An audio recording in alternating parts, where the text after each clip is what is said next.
Yo he transitado de norte a sur por las carreteras de Tamaulipas y no he encontrado ningún riesgo.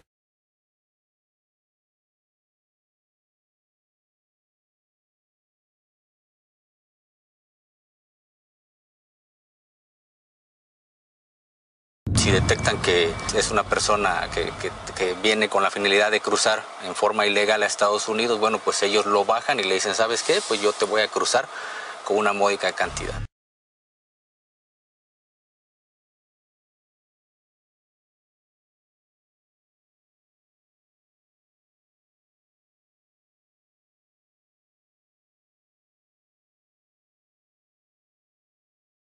Lleva una casa, ahí nos amarró 4 en 4, los manos para atrás.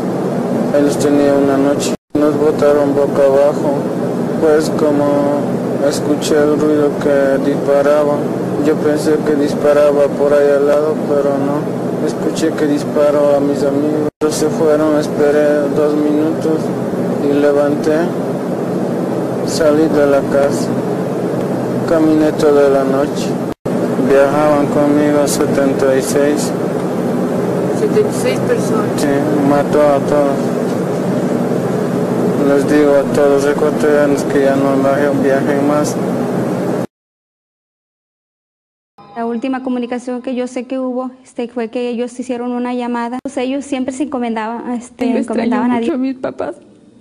Dice, ¿cuándo van a venir? Digo, mijo, ellos ya van a venir, andan de viaje. Yo así le digo. Ellos andan de viaje y que en cualquier momento van a regresar. Mi corazón me dice que ellos están vivos y que yo en cualquier momento espero volverlos a ver. Que en cualquier momento ellos van a regresar. Siempre salía en la noche. Él llegaba otro día en la mañana.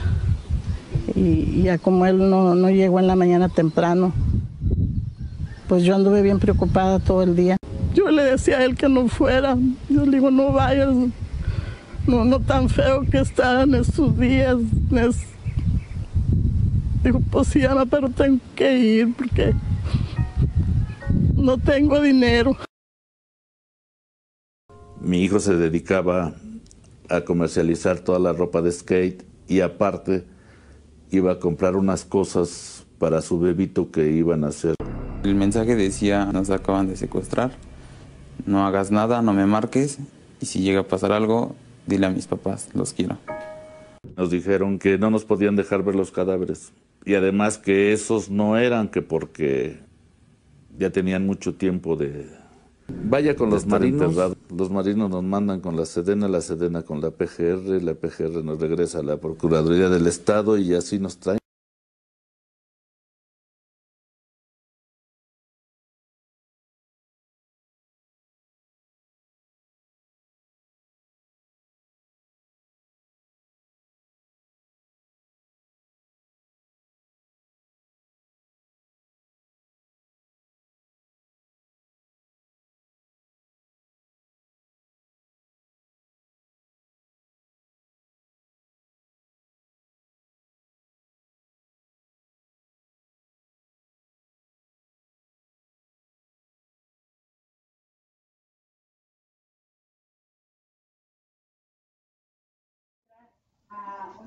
A un panel de conferencias de compañeros que están trabajando sobre migración en Tamaulipas.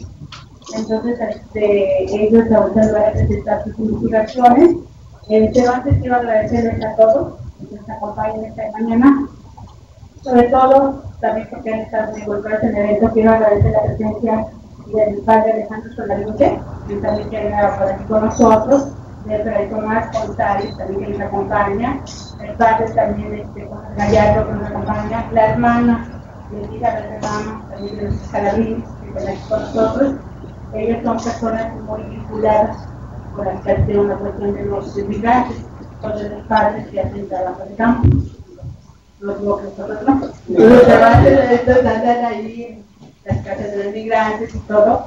Y todos están vinculados con la parte de la problemática que vamos a discutir esta mañana. Muchísimas gracias. Para el Colegio de la Frontera Norte es un placer estar trabajando con la diócesis de Matamoros y con otras como están las representaciones religiosas. A veces dicen que no nos lleva muy bien, que para la problemática social no hay diferentes organizaciones.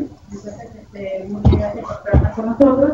Y bueno, esta mesa les voy a presentar a mis compañeros que van a integrarla. Todos son investigadores del colegio, pero estamos en distintas áreas. Como ustedes saben, una de las problemáticas principales de actitud del colegio es la migración. Y tenemos oficinas desde Tijuana hasta Matamoros. Entonces, cada día han trabajado con nosotros en Tijuana, han trabajado en Laredo, también con nosotros. Entonces, tenemos también estas sedes. Esta mañana nos acompaña la doctora Socorro Salud. Ella es investigadora del Colegio de Monterrey. Nos acompaña la doctora Teresa Chávez Cueva. Ella es investigadora de aquí de Matamoros. Y también tenemos al doctor Fernández, que también es investigador del Colegio de Matamoros. La dinámica va a ser la siguiente. Vamos a, cada uno de los ponentes va a tener un tiempo para exponer, digamos, no más, 5 minutos. Yo me encargaré del tiempo. Es como el padre del 0, 1. Exactamente. Entonces, y también va a exponer, y al final cerraremos con una ronda de preguntas, o si hay posibilidad también de otra. Entonces, son investigaciones recientes que todos están haciendo. Entonces, se presenta esta mañana como que la primera, ahora vamos a tener. Entonces, la primera parte la va a poner a cargo de la doctora Socorro Salud. Ella me va a presentar la ponencia referida a las casas de migrantes. Entonces, aquí no solo en Matamoros, sino en todo Morelos. Ella acaba de hacer una serie de diagnósticos que le permitieron sacar un datos muy interesantes y nos va a compartir esta mañana. Entonces, les damos la bienvenida a la doctora Socorro Salud. Y otra cosa es que también estamos enlazados de frontera a frontera. Estamos también más allá porque estamos enlazados por el streaming. Entonces, el colegio nos está enlazando. Y entonces, vamos a ahorita también todo esto para las discusiones van a pasar también por vía internet. Entonces, le doy la palabra a la doctora Socorro Salud. Bienvenido. Gracias, buenos días a todos y muchas gracias por la invitación a participar en este evento tan importante. Eso es para nosotros en el colegio no tener aquí a presentes, ¿no?, a las personalidades que atienden directamente el tema de la migración. Nosotros vamos a dar pues la visión académica, ¿no?, la visión desde otro ámbito, ¿sí? La ponencia que voy a abordar, bueno, va a variar un poco, la parte de las casas es como la segunda parte del tema, el trabajo de titulado Migración, Rutas de Tránsito e Inseguridad. ¿Qué significa transitar por el noreste de México? Antes de iniciar hago la aclaración, la ponencia sigue la voy a presentar el día de hoy, es resultado de un trabajo que realicé en forma conjunta con un colega especialista en el tema de migración de centroamericanos, el doctor Daniel López, de quien voy a citar algunos datos en la ponencia, ¿no? Una parte la escribe y otra parte la escribe, algunos datos son directamente del trabajo empírico, entonces quiero hacer primera aclaración. En primer lugar, ¿qué pasa con la frontera? Yo creo que lo primero que tenemos que dejar presente nosotros es que la frontera de México es muy grande, diversa y heterogénea. ¿Sí? Estamos hablando de 39 municipios, ¿sí?, de los cuales muchos se concentran en la zona de Tamaulipas y Sonora, como estamos viendo. No obstante, como que en la realidad nacional se hace siempre un énfasis en que la frontera es Tijuana, Ciudad Juárez y se acaba, ¿no? Como que el primer punto que quiero resaltar es el desconocimiento que se tiene del resto de la frontera, ¿no?, del resto de los municipios donde dice la frontera de México es comprendida por todos estos municipios, que además estamos hablando de municipios diversos que van desde algunos que tienen unos cuantos miles de habitantes en Chihuahua o en el mismo Tamaulipas hasta municipios como Tijuana, Ciudad Juárez, que son ya grandes ciudades, no de más de 1 millón de habitantes. Y entonces yo creo que lo primero que debemos enfatizar es eso de la heterogeneidad de la frontera mexicana, que además comprende kilómetros y que además la dificultad de moverse dentro de la frontera, ¿sí? Por ejemplo, ¿cómo nos movemos de Tijuana a Matamoros? Si no hay una ruta que nos lleve, ¿sí? Y tenemos que ir de Matamoros, que corten la cuña y de ahí cómo te mueves, ¿no? Sí, eso es un punto muy importante, la geografía y el espacio, la parte espacial, ¿sí?, que determina otros puntos, ¿no?, que tienen que ver con migración. Después vemos, bueno, qué pasa con Tamaulipas. ¿Sí? En este cuadro que pusimos nosotros, los municipios de Tamaulipas, igual que son bien diversos, y que van los que tienen algunos, bueno, mucha victoria al final, no porque sino por la importancia como capital. Entonces estamos viendo cómo tenemos municipios como Matamoros, como Nuevo Laredo, como Reynosa, con la gran cantidad de habitantes, y comparaciones de nosotros que son pequeños, que además son algunos de los que han tenido la problemática más importante, ¿no?, respecto a los temas de criminalidad. ¿Sí? Entonces, estos son los municipios fronterizos de Tamaulipas, que además tienen características diferentes respecto a los niveles de marginación.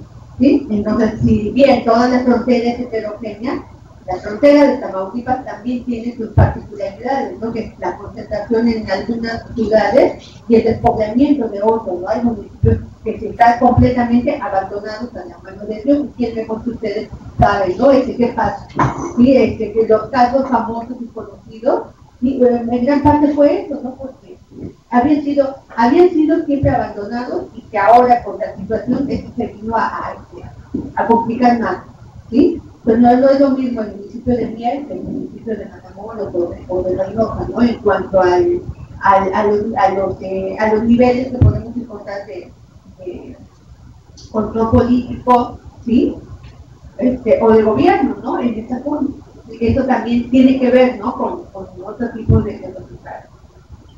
A continuación, bueno, y después el tema que conocemos, en esta gráfica, que es tomada de fuentes de prensa, y sobre todo de fuentes del norte, del periódico El Norte, que nos dicen, ¿no?, cómo está el asunto de los territorios, cómo está la organización de la criminalidad. Son cosas que todo el mundo dice, ¿no?, que no hay una evidencia así que podamos presentar, y que se hizo ese mapa, se reconstruyó con base en notas de prensa, ¿no?, en dónde están ubicados estos grupos organizados. Sabemos en dónde, a qué grupo pertenecen los municipios, ¿no?, por decirlo, cuáles están en control o cuáles están en disputa. Aquí los dejamos los más importantes, que son, bueno, Golfo, Texas, y los que están en disputa, y que es donde se presentan los hechos más violentos. Desde que son tomados de notas de prensa, y esto cambia todos los días, además, ¿no? Va variando. Esto tiene ya un ratito que se hizo el mapa. Bueno, aquí en este otro mapa estamos representando el cuadro que pusimos en este momento, ¿no? ¿Cuáles son los estados y municipios de la frontera noreste? ¿Sí? En total, se comprenden Tamaulipas, Nuevo León y Coahuila. Y la representación gráfica, para mí es muy importante, ¿no?, en esta parte de considerar cuáles son de qué territorio estamos hablando. Bueno, ¿y qué ha pasado ahora? Esto es otro punto en general con los índices con los defunciones por homicidio. De acuerdo con datos del INEGI, no aparecen las cuentas, pero son datos del INEGI, para que veamos cómo han ido aumentando en los estados del noreste. No tenemos el dato preciso, son datos brutos, ¿no?, que nos da INEGI, ¿sí? Por estados de cuáles son el índice de homicidios. No tenemos desagregado a nivel de municipio, y tampoco las formas, ¿no?, pero eso nos da bueno, más claro no puede estar, ¿no? ¿Cómo vemos cómo se ha ido aumentando de Tamaulipas en el 2000 de 264 a más de 1000, ¿no?, en el último año que somos habilitados. Esto como para hacer el mapa de lo que sucede en el estado. Ahora, ¿qué pasa? ¿Cómo afecta? ¿Sí? ¿O qué tiene que ver esto con el tema que nos está ocupando el día de hoy, que es de la medicina? Que es la segunda parte de la ponencia, y para la cual utilizamos los datos que nos está presentando las fuentes que estoy citando en el cuadro. ¿Sí? Que es una tesis de doctorado de mi colega, y el otro estudio que hizo también en casos de migrantes. Entonces, ella se ha dedicado más que nada al tema de la migración sudamericana, la que cruza sobre todo por esta zona. Entonces vemos por nacionalidad quiénes están cruzando, y veamos en este cuadro cómo él impone cuáles son las nacionalidades que más cruzan por la frontera mexicana, ¿no?, El Salvador y Guatemala. Vamos con el siguiente. Es también en el documento que estamos citando en este momento, hizo una encuesta que presenta cuáles son los sitios en donde cruzan sobre todo estos centroamericanos. Es una encuesta y a través de esta encuesta presenta en este mapa cuáles son los sitios donde más están cruzando. ¿Sí? Entonces aquí tenemos el resultado que nos dice, ¿no?, que en algunas ciudades, sobre todo de esta parte del noreste, como se ve en el mapa, es casi todo el cruce por este lado. La zona por la que se entra y la zona en la que se cruce de estos migrantes que provienen de Sudamérica. Son cosas que es muy difícil de contabilizar, no tenemos el dato preciso, es imposible tenerlo, de cuántos son, ¿sí? Pero con base del análisis que él hizo, la encuesta le arrojó estos resultados. Otro tema abordado es qué tipo de accidentes se tuvieron y en qué sitios. Y como veamos en las rutas de tránsito, estos son los sitios donde más sucedieron los accidentes, de acuerdo con esta fuente. Pero que en realidad hay tenemos muy pocos trabajos académicos que den cuenta, ¿no?, de estos resultados. Sí, bueno, después el tipo de agresiones que sufren los migrantes. ¿Sí? Aquí tenemos en este mapa un listado o un mapeado, ¿no?, en dónde se sufren, en qué estado se sufren esta mayor cantidad de incidentes. ¿Sí? Como vean, hay algo que está con rojo, que tienen, ¿no?, la más alta presencia y están denotando todos derivados de este estudio, ¿no?, de estas fuentes que les acabo de mencionar. Entonces, es una aproximación, ¿no?, de lo que puede, de un aspecto, ¿no? Bueno, ¿qué tipo de agresiones? Y vemos que la más común es el robo. Y de estas se van a otro tipo de agresiones, ¿sí? Hago la aclaración que la encuesta que aplicó mi colega ya tiene un par de años, entonces seguramente esto puede ir variando, ¿no? Sí, porque en ese momento a lo mejor tendríamos las extorsiones, ¿no? Sí, eso va cambiando. Pero bueno, es de los pocos trabajos académicos que hay en este aspecto. Sí, porque se hizo así, no era tan notorio, ¿no? O sí lo era, pero no apareció en la metodología que se empleó en su momento, ¿no? Bueno, ¿quién comete la agresión? Ese es otro punto. Ese es otro punto importante, ¿sí? Y como veamos, la misma policía no es la que aparece con muy alta proporción.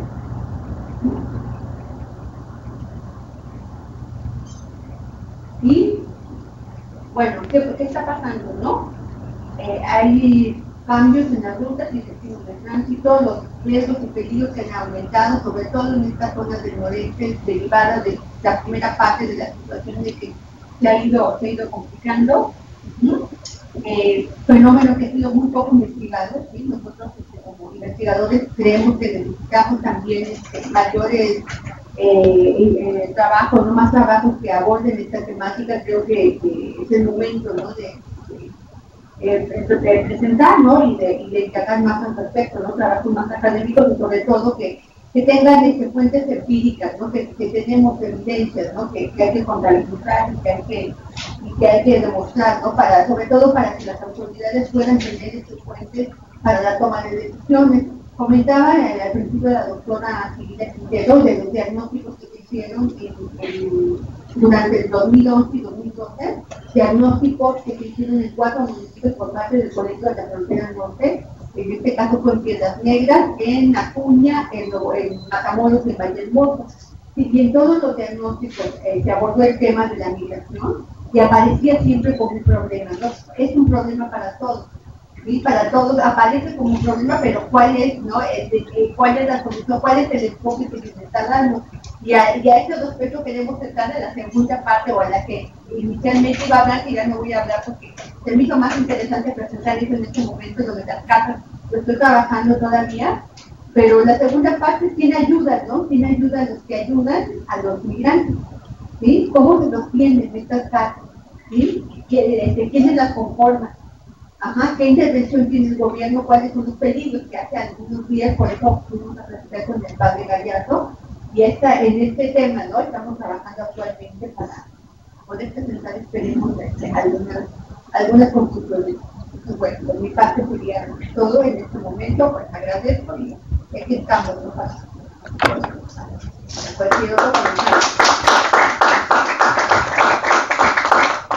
Bueno, muchas gracias a Socorro por esta presentación. Quiero decirles algo aquí, también es importante, de cómo lo que bien marca Socorro, la investigación en el colegio de municipio de Tijuana. En Tijuana tienen muchísimos estudios, Juárez también, pero esta frontera ya está muy olvidada. Entonces, no habíamos muchos de los que aquí estamos en esta mesa, estamos en nuestros temas. Sin embargo, una de las cuestiones fundamentales que trata de responder el colegio es también cuando hay un problemática, cómo lo estudiamos, lo que necesitamos especialistas. Y entonces, a raíz del año 2000 o antes, hemos estado haciendo nuestra investigación. Entonces, los resultados que están presentando de la reflexión a la luz de esta problemática, que ahora Tamaulipas siempre está presente, pero como que así una zona muy bonita. Solo ha sido una parte del último, digamos, como decía Socorro, es el último punto de una disputa que empieza como estaban los de Centroamérica y ahora lo que les comentaba ayer también cruzando de otros espacios como de Asia. Entonces, va a cobrar más importante y Coahuila, no se diga. Le voy a dar la palabra ahora a lo que sería a la doctora Elizabeth. Ella nos va a hablar sobre cuestiones también de las mujeres que cruzan por este espacio. Y bueno, tiene la palabra la doctora Elizabeth. En el mundo, la mitad de las personas que declaran haber nacido en un país distinto al que habitan casi alcanza a la mitad de mujeres. Yo les quiero hablar de una investigación que hemos elaborado un equipo de profesoras de la Universidad Pablo de la Vida y el Colegio Frontera Norte. Y he puesto este título un poco para acercarme al lenguaje coloquial que muchos podemos entender mejor. Les voy a hablar un poco de la exposición. Les hablaré primero del objetivo de la ponencia, luego les explicaré que forma parte de un proyecto más amplio, realizaremos algunas ideas de teoría feminista y luego unas estadísticas generadas por el Colegio de la Frontera Norte sobre las mujeres que son devueltas. Para finalmente mencionarles algunos hallazgos que encontramos en el trabajo de campo que hicimos en el 2011. Bueno, nos interesa entender por qué las mujeres viajan, por qué se empeñan en viajar en condiciones irregulares, en un contexto de tanta inseguridad como que se vive particularmente en esta parte del norte del país. El siguiente. ¿Qué piensan ustedes al escuchar la palabra terquedad? Seguramente algunos tienen la esperanza que en algún momento de sus vidas alguien les haya dicho que lo tenía dicho a ellos, ¿no? Esta palabra nos llama la atención para enfatizar una conducta de una persona que se ha determinado por alcanzar una meta y que quizás no necesariamente que se crezca ante los obstáculos, pero sí que mantiene con obstinidad su deseo de alcanzar ese propósito. A este tipo de mujeres es a que queremos referirnos aquí. Usamos el término para explorar qué factores propician que las mujeres migrantes intenten cruzar hacia los Estados Unidos de manera irregular, en ocasiones haciendo varios viajes consecutivos, y cómo eso está relacionado con su ser femenino y con su subjetividad.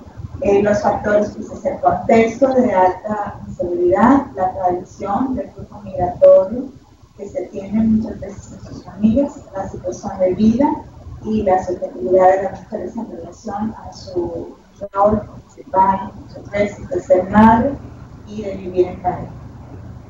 El proyecto que me quiero referir es uno que fue, como les digo, financiado por la Universidad Pablo de la Vida y el título ha sido Mujeres Migrantes Indocumentadas, Historias de Transgresión, Resistencia, Sumisión y Reacomodo como Estrategias de Viaje. La unidad de análisis, la siguiente, son las propias mujeres viajando en estas condiciones, algunas de ellas mexicanas, otras extranjeras. Es un estudio de tipo cualitativo, donde solamente entrevistamos a 26 mujeres. Hay mujeres que estaban cruzando del sur al norte, otras que venían en sentido inverso, y los lugares que nos propusimos para buscarlas fueron casas al migrante, estaciones migratorias, mexicanas y puentes internacionales. Nosotros hicimos un trabajo de campo, empezamos en la primavera del 2011, acaban de pasar estos sucesos de San Fernando. Estaba una situación muy tensa y nos pasaron algunas anécdotas, quizás en otra ocasión de este momento, estaba en trabajo de campo. Experimentamos de alguna manera lo que los defensores de los derechos humanos viven cotidianamente en las casas de migrantes. Así que un poco nos fuimos reduciendo a captar más mujeres en puentes internacionales y en estaciones de migrantes. El método que usamos para las entrevistas en las estructuradas. Y entonces ahora les quiero comentar un poco sobre tradicionalmente qué es lo que se piensa al hablar de ser mujer en América Latina y en México en particular. Estamos hablando de que predominan ideas muy fuertes de que las mujeres deben ser cuidadoras de otros, de que sus cuerpos y su psique, toda su orientación, habrá de ser orientada para ese fin, particularmente desde los roles maternos. Una vez que esto se asume como un decreto de vida, las mujeres se orientan a él y ponen en términos secundarios cualquier otro proyecto de vida, ya sea profesional o de otro tipo. La vida en pareja, eso corresponde no solamente a mujeres, sino a hombres. En América Latina las tendencias es que hay una alta preferencia por vivir en pareja, por lo menos en un momento de la vida, y sin embargo se están observando que hay transiciones en las formas de estar en pareja. Están aumentando las uniones consensuales en detrimento de las uniones más formales, civiles y religiosas. Y por supuesto esto tiene que ver de cambios culturales acerca de cómo se piensa la vida y cómo se vive en relación a una pareja o no. En este sentido también los cambios que ha habido de la incorporación de las mujeres a los mercados laborales, ya les ha asignado la doble responsabilidad de participar con el ingreso doméstico, hace que ellas tienen la carga de ser madres y muchas veces ser proveedoras parciales o completas en sus hogares. Ahora, ¿qué significa cuando una mujer decide salir del hogar? O sea, una mujer que sale del hogar de entrada está transgrediendo las normas sociales que dictan que es mejor quedarse en casa. Al ellas personificar el carácter masculino de ser emprendedoras, de lanzarse hacia el cumplimiento de sus sueños, se convierten en transgresoras. Y en una sociedad donde predomina un pensamiento binario, que se observan las cosas como blanco y negro, como bueno y malo, automáticamente la mujer que viaja, sobre todo en condiciones irregulares, queda, digamos, sometida a ese pensamiento binario que la orilla, la acerca a ser la mala de la película y a ser la prostituta. Sus cuerpos entonces se convierten simbólicamente en cuerpos objeto, cuerpos mercancía, cuerpos motivo de guerra. Pero ¿quiénes son las mujeres que se exponen a ser, denominadas de esa manera y a ser sujetas de violencias para obligarlas a asumir esa posición? ¿Y por qué lo hacen? ¿por qué continúan haciéndolo? Ya nada más me falta, ¿por qué chingados continúan haciéndolo, no? Entonces ese es el sentido de retomar el concepto de la aparente terquedad y de querer comprender por qué. La otra. Estas son imágenes que pues, los medios de comunicación nos trajeron a la vista después del suceso de San Fernando en el 2010. Estamos hablando, todo el mundo ya sabe, es consciente de la alta inseguridad que se vive en estos trayectos, de que los servicios de coyotaje casi en su mayoría han sido cortados por el crimen organizado. También se sabe ya que hay contratos de pasaje para que con un pago acordado se asuma que las personas pueden viajar no nada más una vez, sino un par de veces debido al aumento de la vigilancia en las fronteras, ocasiona que muchas veces sean detenidos y se tengan que realizar segundos intentos. Entonces, en estas condiciones irregulares también podemos ya saber que está dominado en un sentido de que existe una mayor cantidad de hombres, de que las normas del viaje pues fueron creadas por y para hombres. En ese sentido, las mujeres que los transitan quedan en una situación de mayor vulnerabilidad. Los riesgos que ellas sufren, bueno, igual que los hombres, pero pensemos en las mujeres, son abandono, violación, secuestro, cautiverio, trabajo doméstico forzado. Ahora, algunas estadísticas generadas por el Colegio de la Frontera Norte que nos hablan de las que han sido devueltas, tomando en cuenta dos situaciones. Una, su condición de viaje, si veamos, van solas o están acompañadas. Otra, su posición en el hogar. Primero les quiero llamar la atención a la parte más alta de las columnas del lado derecho. Si ustedes ven la comparación del 1995-2010 de las que van solas, pues disminuye, y las que van acompañadas aumentan significativamente, ¿no? Ese es un primer dato. Las mujeres de alguna manera están buscando protegerse, viajando acompañadas. Y luego, en esta otra columna, mujeres devueltas según su posición en el hogar, observamos, vean el crecimiento tan fuerte de las jefas de hogar de 1995 a 2010, pasando de 22 a 53%. Y luego, cómo decrecen las que se definen como esposas, bajando de 32 a 6%. En cambio, bueno, el de las hijas también baja, pero en una tendencia moderada, de 43 a 34. Ok, lo que este cuadro, sí, eso sería, bueno, sí, este cuadro ya, eso es lo más relevante. El siguiente, por favor, el otro. Ok, en este cuadro es muy interesante porque aquí se les pregunta a las personas que están siendo devueltas si ya habían hecho viajes anteriores, porque se quiere observar el grado de éxito o de fracaso que ellos están teniendo. Obviamente, al levantarse esta encuesta, ya se está hablando de un fracaso, ya son las que fueron devueltas. Pero aquí lo que quiero que vean en esta columna, intentos de cruce. En 1995, 22% declararon que anteriormente nunca habían intentado viajar.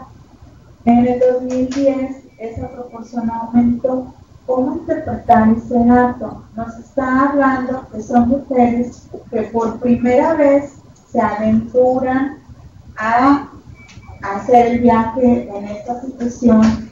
Nos está hablando que cada vez, quizás por las condiciones más precarias en el país, más problemáticas, grupos de mujeres nuevas que no habían tenido la intención están incorporando este proyecto, lo están realizando y están creciendo pues la proporción de mujeres que viajan en estas condiciones.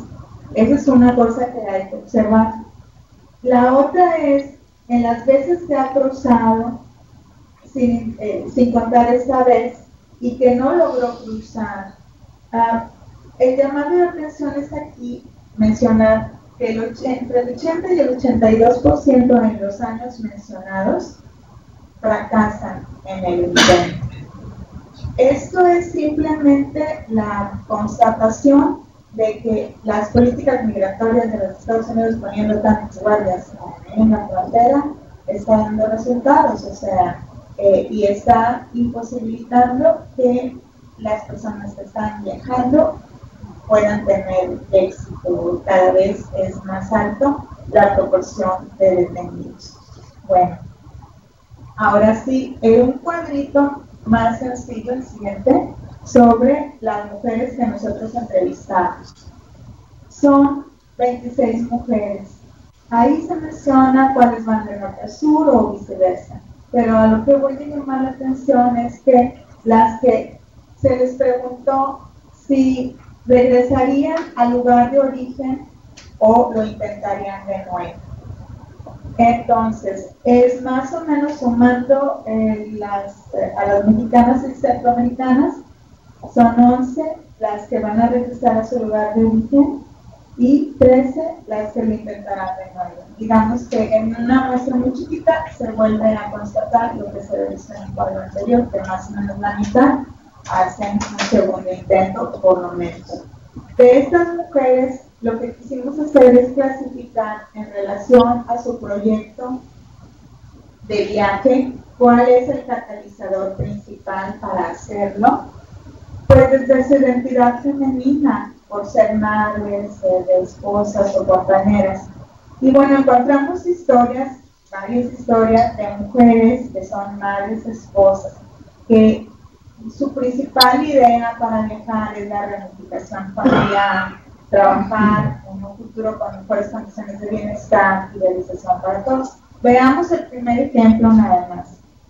Esta es una mujer de 25 años originaria de Guanajuato. El primer párrafo. Llegó a Estados Unidos en el 2010 con su familia, se establecieron en Zapata, Texas. Fue deportada por la autoridad migratoria, pero su esposo y 4 hijos se quedaron allá cuando la aventaron a ella de este lado, junto con uno de sus pequeños de 8 meses. Entonces, evidentemente ella es de las que piensan volver a intentar viajar a Estados Unidos. Y simplemente dice, yo quisiera estar allá con mis niños y ya no puedo. Pero se le pregunta, ¿volver a intentarlo?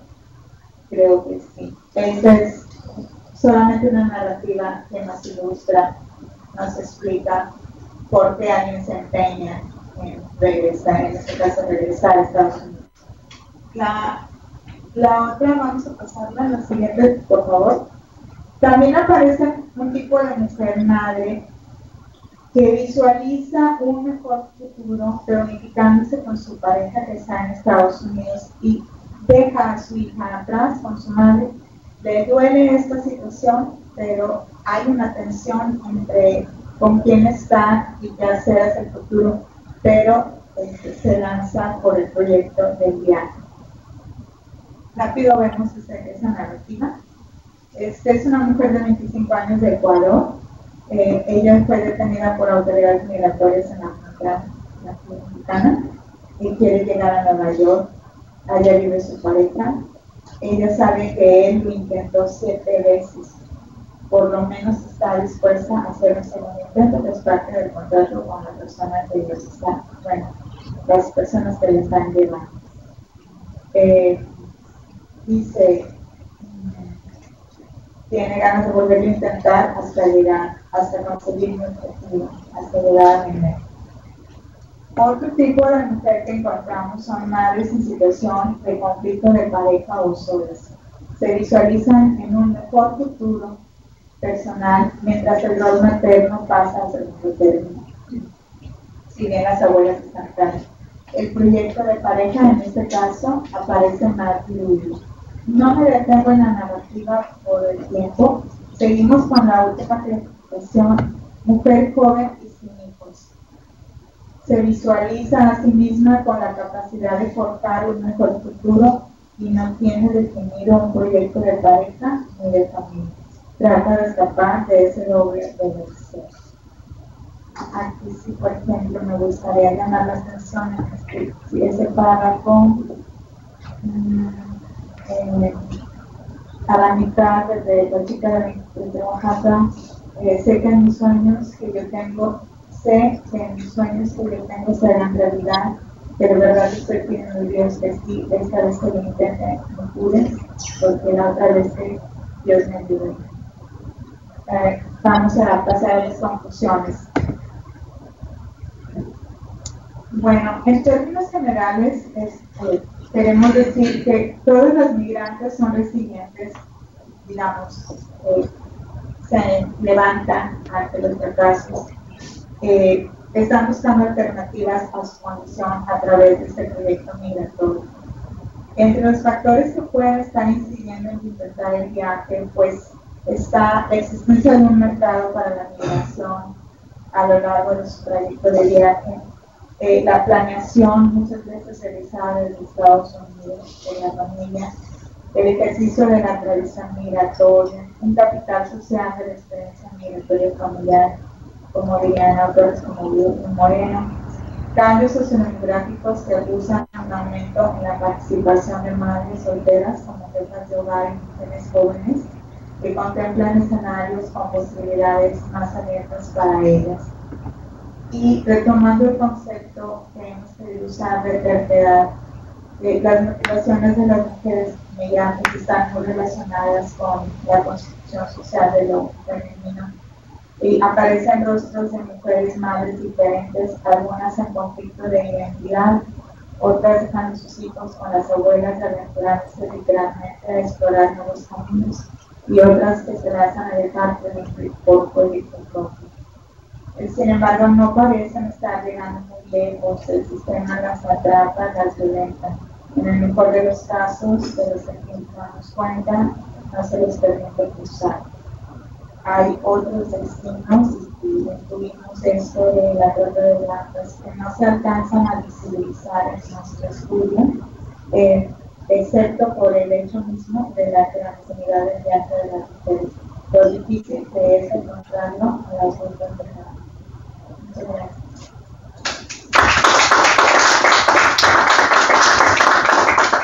Bueno, agradecemos a saber su posición. Yo quiero agregar que también los estudios que están surgiendo de Morelia, que están discutiendo un poco de lo de Tijuana, tengo un avance en esta parte también, por ser más cualitativo. Anteriormente, ustedes saben que tenemos una encuesta que se hace desde Tijuana a Matamoros por el grupo migratorio, pero todos son por encuestas.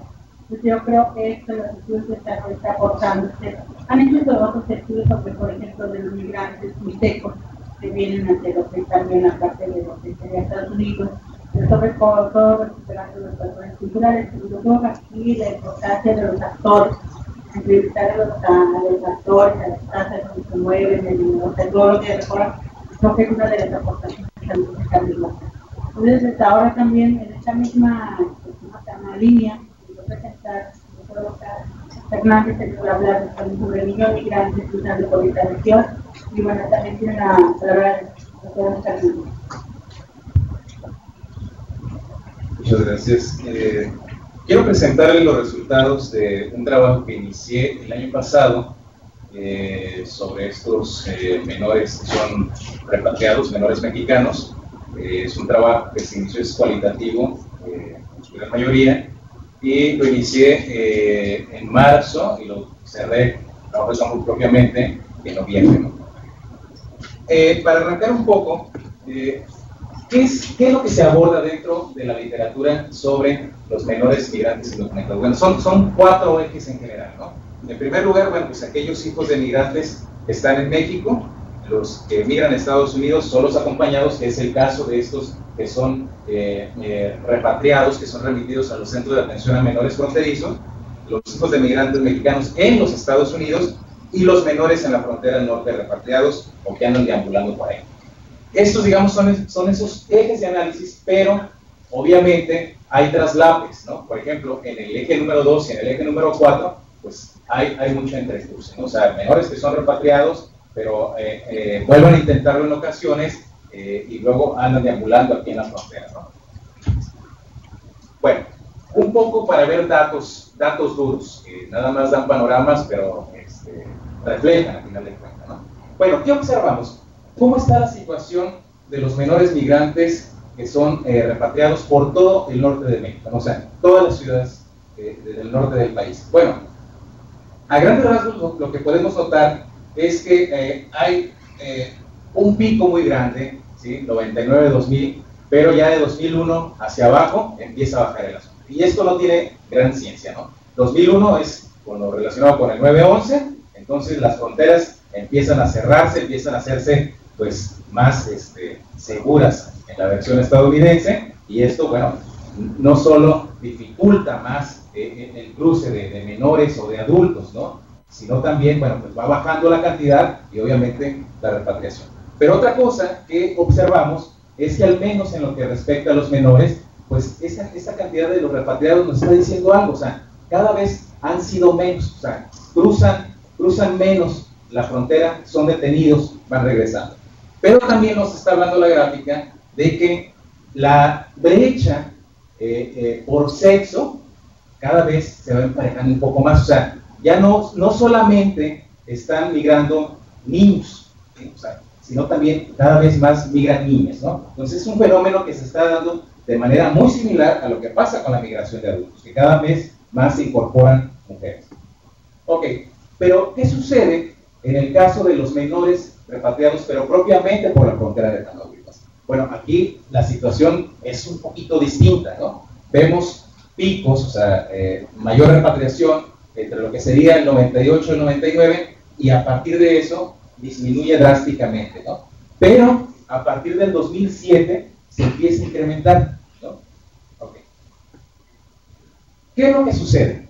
Bueno, hay algunos trabajos que nos hablan que, bueno, Tamaulipas, o sea, por hablar del caso específico, pues es un corredor por excelencia, ¿no? Preferente para los migrantes originalmente centroamericanos, pero bueno, también por mexicanos, tanto menores como adultos, ¿no? Pero el asunto es que se volvió un corredor atractivo justamente porque, bueno, es la ruta más corta de Centroamérica para ciudades de la costa este americana, pero también porque es, en versión de algunos autores, esta zona, esta región, es donde hay más organizaciones de apoyo a migrantes propiamente, ¿no? Entonces es como disminuir un poco el riesgo o tener un poco más de apoyo, ¿no? Hay también esta situación referente a la violación de derechos humanos. Bueno, esto no es novedad en el caso de la frontera tamaulipeca desde el 2007, y luego lo que ya hemos tratado, ¿no? O sea, sobre los casos de los migrantes asesinados, no solo los conocidos del 2010, los 72, ¿no? O sea, también en el 2011 hay otros tantos, y de hecho son muchos más, o sea, 195, más los que no se conocen. Entonces la situación de violencia en torno a los migrantes adultos jóvenes, pues es muy drástica, ¿no? Ok, ¿qué les quiero presentar en concreto? Bueno, se trata de un trabajo cualitativo basado en entrevistas con 33 menores migrantes mexicanos repatriados, cruzaron todos por la frontera de Tamaulipas, por Matamoros o por la ciudad de Reynosa, incluso por Río Bravo, de ambos sexos, 28 niños, 5 niñas, entre 14 y 17 años de edad, solteros, en su mayoría primerizos, y también acompañados en su mayoría en este viaje migratorio. Los datos se remiten, bueno, a estos chicos y chicas que fueron entrevistados aquí en el Centro de Atención Menor Fronterizo en Matamoros. Hubiera sido interesante tener oportunidad de hacer un estudio comparativo, ¿no? Los repatriados por otras ciudades, pero bueno, a veces no es posible estar en dos lugares, menos al mismo tiempo, ¿no? Ok, ¿cuáles son las rutas de estos menores en específico, de estos menores entrevistados, ¿no? Ok, bueno, centro y sur del país son los lugares de origen, de ahí proviene la mayoría, ¿no? Y pues se trata también de chicos que vienen de rancherías, vienen de comunidades rurales, en su gran mayoría, me atrevería a decir que en un 90%. El cruce, pues por las ciudades fronterizas de Tamaulipas, y destino en su mayoría ciudades de la costa este americana, y de ahí algunos optan por brincar hacia ciudades del otro lado de la Unión Americana.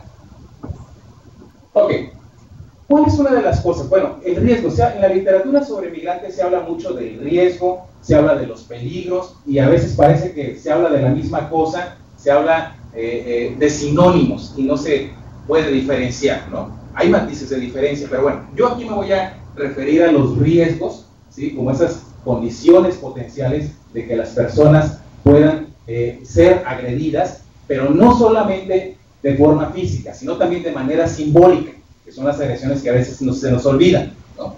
Bueno, una de esos riesgos es conocer físicamente a este animal clandestino de la migración, que son los coyotes, ¿no? O polleros, o como se les quiera llamar, ¿no? Que también cabe hacer la aclaración, no se trata solamente de un actor, de hecho ni de un solo adjetivo, hay varios, porque desempeñan diferentes roles, ¿sí? O sea, hay desde coyotes, polleros, raiteros, miradores, escaleras, etc. Hay un montón de adjetivos para esta gente, porque desempeñan diferentes funciones, pero en el caso de los coyotes, son estas personas con las que hacen el contacto. Cabe destacar, los familiares, en su gran mayoría, los familiares de los menores, los contactan con esta persona, pues, y luego se conocen en las ciudades de la frontera, ¿no? Entonces, este es un primer riesgo, porque prevalece la incertidumbre. O sea, ellos no conocen nada de los menores y no saben en qué puede pasar, ¿no?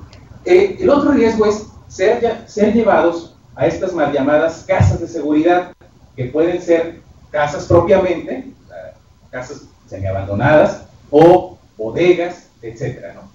Y un tercer riesgo es potencialmente inmiscuirse con el crimen organizado, ¿no? Entonces, hay muchas variables que están en juego aquí, porque gran parte de los coyotes hoy en día pues tienen que pagar cuotas, si no, no hay chamba, así de sencillo, ¿no? Entonces, no se puede trabajar si no se está arreglado con estas personas del crimen organizado, ¿no?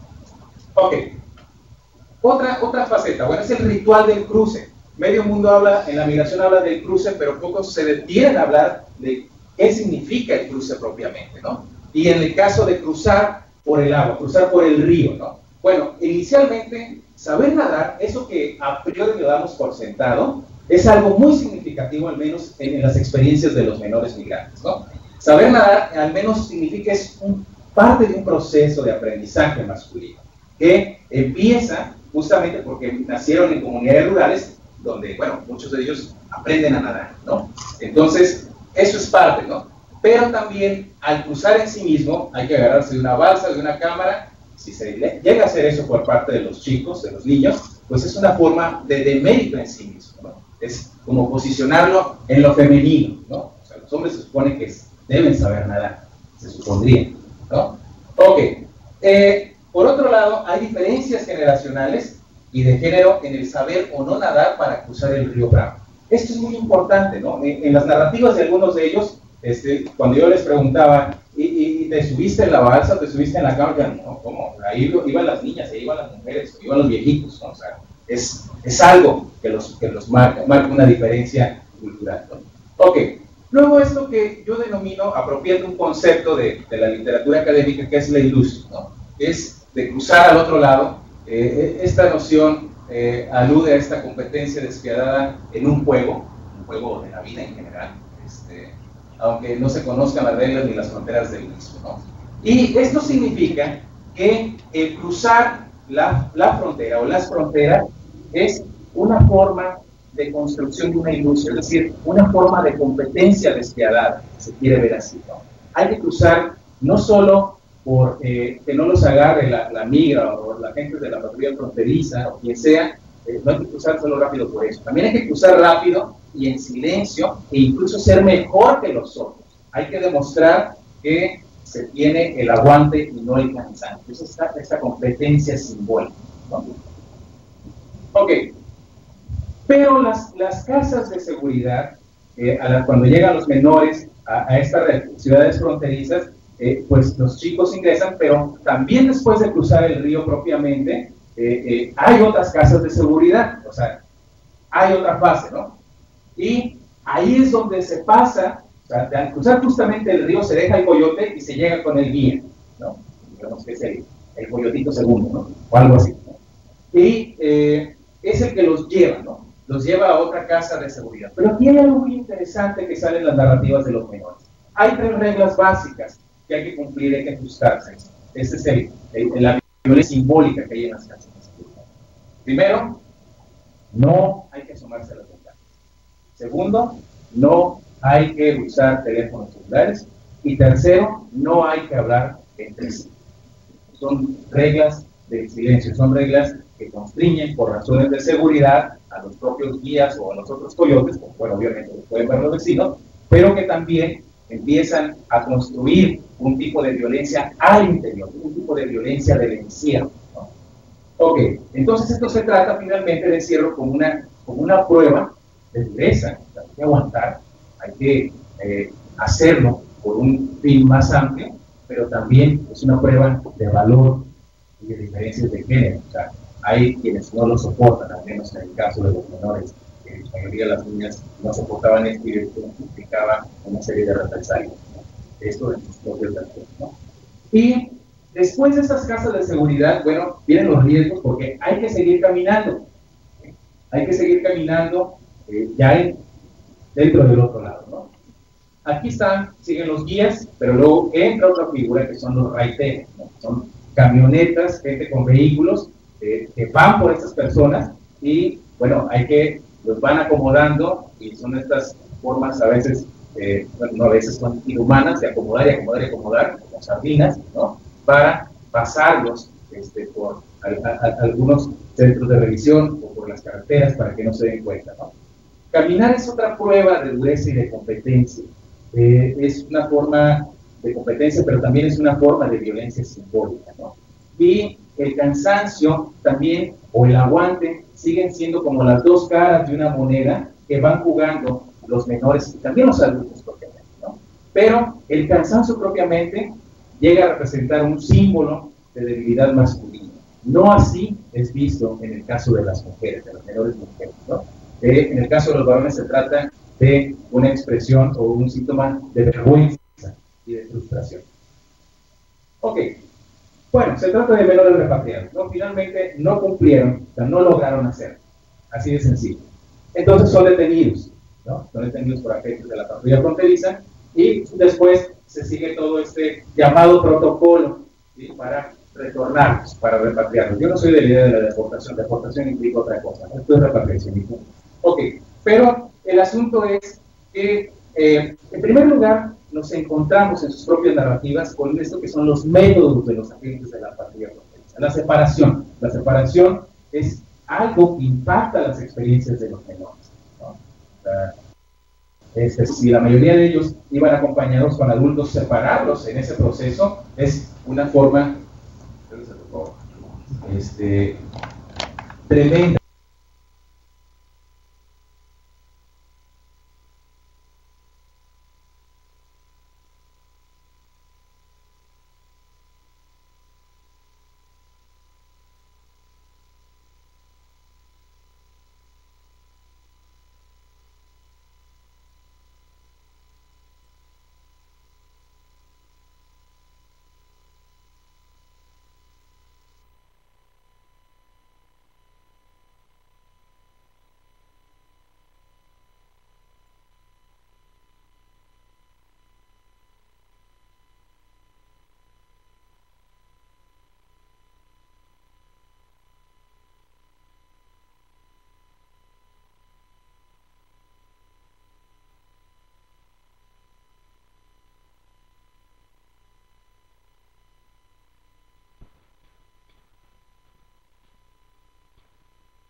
en crisis, ¿sí? En crisis, modelos, identidades y también las estructuras. Cuando en este panorama complejo de por sí, del ser humano, pero también como sociedad y como conjunto, una situación muy cambiante, nosotros podemos fijarnos en el flujo migratorio como un factor, como una variable importantísima, estructurales profundos que estamos viendo. A mí me menciona cada uno de los temas que dio, cómo cuando la mujer se mueve todo el mundo. Se mueven las identidades, se mueven las estructuras, se mueven los roles, se mueve todo. La mujer cuando se mueve, perdón lo que voy a decir, es muy fuerte, pero se mueve con todo y raíz. Es fuerte lo que estoy diciendo, porque es una persona que trae en sí lo más profundo de las raíces culturales, pero también la cultura religiosa y también afectiva. Es todo un mundo. Por eso me atrevo a decir que cuando la mujer se mueve todo el mundo. Y con ella, todas las relaciones, las interacciones importantísimas. Les comento esto porque al estar viendo los métodos, ¿verdad?, cualitativo, cuantitativo, pero la migración no puede verse nada más en el método o en el aspecto cuantitativo. No, por supuesto que cualitativo, pero yo me debería proponer a la academia que se tratara de trabajar un poco más sobre el significado de la migración. Cuando estamos viendo pasar a tanta gente, sobre todo en este análisis, este enfoque de cosas más personales, recordamos a aquellos personas de la Iglesia Católica que tienen funciones, ¿verdad?, en el magisterio, dijo hace ya muchos años que la migración actual es un signo importantísimo de los tiempos, tal vez el más importante, posiblemente el más importante. Por lo tanto, tenemos que trabajar mucho, ¿verdad?, en ese nivel cualitativo para darle vida a las cifras, para saber de qué estamos hablando, porque no estamos hablando de nuevas migraciones que son más viejas que la zona.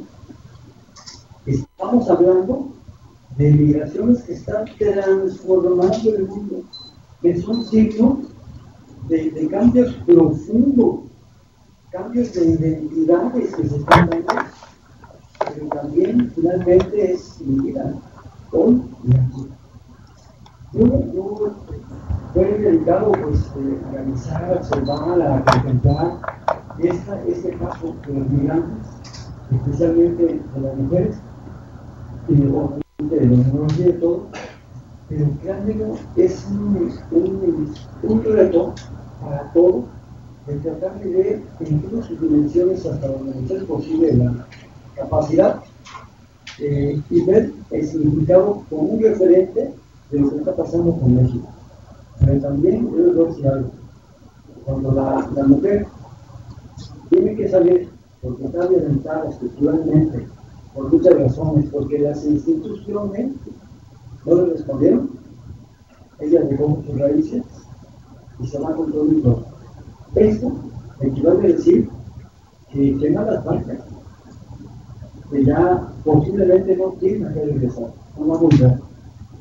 Esta es la viva imagen de una sociedad que después del paso de los migrantes no va a volver a ser nunca la misma, jamás. Yo lo aprendí, mi padre y demás también lo aprendió cuando fuimos a Morelia hace 2 años, ¿no? Hace 2 años. Y recuerdo, fíjense, nos dijeron esta tarde, toda la tarde, nos vamos a repartir en un grupo y vamos a ir con familias migrantes. Y vamos a observar y vamos a hacer lo posible por ver cómo se puede reconstruir el tejido social. Entonces, y pues ahí vamos a varias comunidades, estuvimos con una tarde, y a las primeras de cambio, las personas que me tocó entrevistar y convivir, me quedó claro que eso es imposible. Es imposible. Los migrantes nos están hablando de un sistema que los destruyó, que está destruyendo su mundo. Ellos transitan por un mundo también quebrado, destruido, hacia algo que todavía no hemos visto. Y decían las familias, no, pues en un principio me hablaba, se comunicaba, mandaba dinero, después se comunicó menos, después no menos dinero. Hoy ni dinero ni comunicación. Me acabo de enterar que pues allá, hace tiempo ya formó una nueva familia, y pues acá, con toda seguridad, todo eso, también ya estamos formando una nueva. No hay. Estamos hablando de la destrucción de toda una época, una época, un cambio de época, de estructuras y de todo. A mí me sintió esta mañana profundamente cuando leí el periódico, una noticia que para mí fue impactante, porque es sumamente simbólica.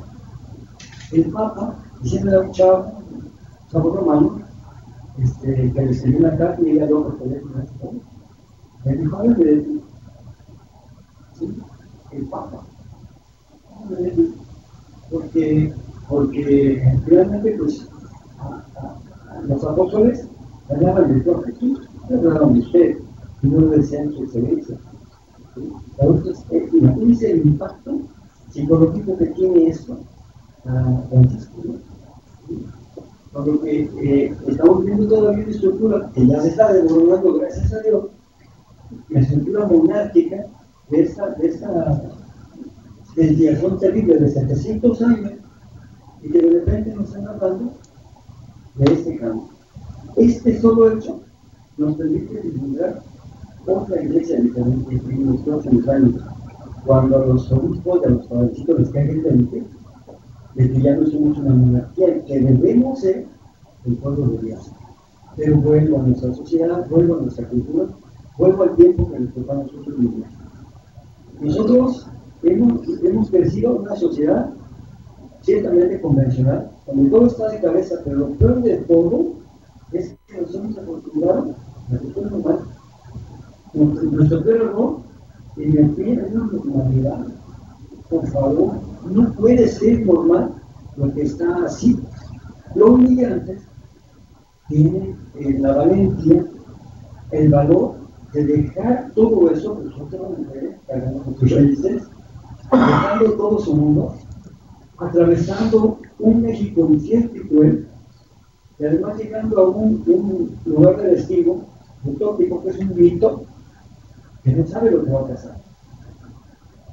Yo aquí me quedo para decir que ellos son un reto para nosotros, para contemplarlos más allá de un objeto de asistencia o un objeto de estudio, para considerarlo un signo formidable de la transformación que jamás la humanidad ha conocido, porque no es lo mismo esta migración que todas las demás anteriores.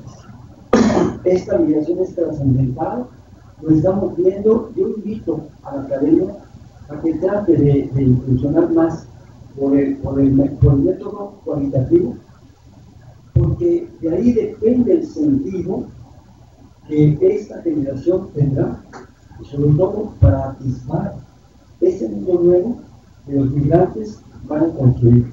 Ellos están contribuyendo, no a destruir, pero sí dan el último empujón a que se derriben esas estructuras en las que vivimos. Y van encaminándose contra todas las leyes y contra todas las estructuras hacia un mundo nuevo que no hemos visto, que finalmente será mejor, de sin duda el que tenemos. Yo quiero felicitar a las ponencias que son muy complementarias, y también por la doctora Cintia y a Colet por suscitar estos espacios tan importantes que me hubiera gustado compartir a mis demás personas, porque ciertamente son importantes. Gracias.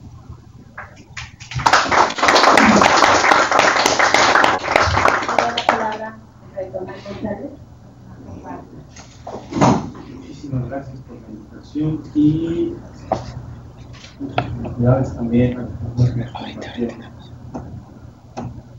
Hay como una competencia o un descrédito, ¿verdad? Yo lo digo porque conozco el medio, hay algunos defensores de derechos humanos, migrantes, o que están peleados con la academia, porque dicen, ustedes nada más agarran al migrante como objeto de estudio, y nosotros somos los que vivimos con ellos. Yo creo que ese es un error, ¿verdad?, que hay que superar. Ciertamente que nosotros estamos en frente de batalla, llevamos a las espaldas una gran carga de dolor ajeno, porque recibimos todos los días a cientos de hombres, mujeres, niños, ancianos, familias enteras, y nos cuentan su historia, como decimos en un lenguaje religioso, cargamos su cruz, ¿verdad?, y nos cargan nosotros. Pero este trabajo que hacemos queda incompleto sin el aporte de la academia, sin el aporte de las organizaciones, de la sociedad civil, y en fin, que nos tenemos que poner de acuerdo, ¿verdad?, porque este tema de la migración tiene que ser abordado desde todos los frentes para humanizar esta deshumanización que está en las rutas migratorias. Estos tres temas que hemos escuchado me vienen a quedar muy bien a mí porque tienen que ver con los tres grupos vulnerables que en la migración nosotros estamos teniendo, por lo menos en el sitio donde yo vivo y trabajo y comparto mi vida con las y los migrantes. El tema de la mujer, el tema de los menores, nosotros, y el tema de las familias, ¿verdad? Son tres grupos que vienen a caminar, fluir, ¿verdad? Y por ejemplo, el tema de la mujer, ¿no? Estoy recordando datos de otros académicos que nos decían que el 80% de los hombres posiblemente van a regresar, el 3% de las mujeres van a regresar. Es una diferencia abismal, quiere decir que la mujer posiblemente no regresa. ¿Por qué? Y lo conecto muy bien con lo que nos decía la doctora, ¿verdad? Por la cantidad de estigmatizaciones que carga la mujer desde el desarrollo, ¿no? Esto de los menores no acompañados es otro tema tan doloroso, tan sufriente, ¿verdad? Niños verdaderamente solos, ¿no? Yo comparto mi vida con los mexicanos, yo tengo la frontera, pero niños que están fracturados no solamente en su núcleo familiar, sino en su estructura interior, ¿no? Porque el papá se tuvo que ir, mamá se juntó con otra pareja, tuvo otros hijos, él se quedó en el limbo, como decimos, ¿no? Tiene 9, 10, 11 años y no sabe qué hacer, va en busca de la mamá que está en Estados Unidos o del papá, vienen al país, este cementerio de inmigrantes que ya hemos dicho, y encuentran con que el crimen organizado los quiere cortar, ¿no? Los encuentran con el crimen. En fin, el tema de los menores es también abundante. Quiero también hacer referencia a un grupo por igual vulnerable que es el de las familias. Bien, yo ahorita que salí de Tenosique a venir acá, habrá unos días, dejé familias enteras. Sí, ya no solamente está migrando el hombre solo o el hombre con su pareja, sino están migrando familias enteras, ¿no? Ya incluso en la casa, porque esta es otra cosa, ¿ya? El tema de las casas del migrante. Las casas del migrante vienen a ser hoy por hoy como aldeas centroamericanas, ¿no? Como aldeas globales donde caben todos los mundos, todas las culturas, todas las religiones, todas las preferencias, ¿no? En la casa del migrante, a raíz de que estemos recibiendo familias enteras, estamos dando clases a los niños, porque se establecen las familias con nosotros 2 o 3 meses en lo que hacemos gestión migratoria para que tengan un documento de tránsito en el país Normalmente es el oficio de salida que nos da el Instituto Nacional de Migración. Entonces, las casas del migrante es otro tema de estudio, ¿verdad? Bien interesante, porque imagínense, cuando nos llegan los homosexuales, las lesbianas, que no, tenemos dormitorios para hombres, tenemos dormitorios para mujeres, ¿a dónde ponemos a los homosexuales? Entonces hay que crear un módulo especial para ellos. Y cuando nos vienen los mutilados por el tren, hay que darles, entonces nuestra casa tiene hospital, clínica, tiene un módulo de hombres, tiene un módulo para homosexuales, y vamos creando, así como nos va llegando la gente y las necesidades, ¿verdad?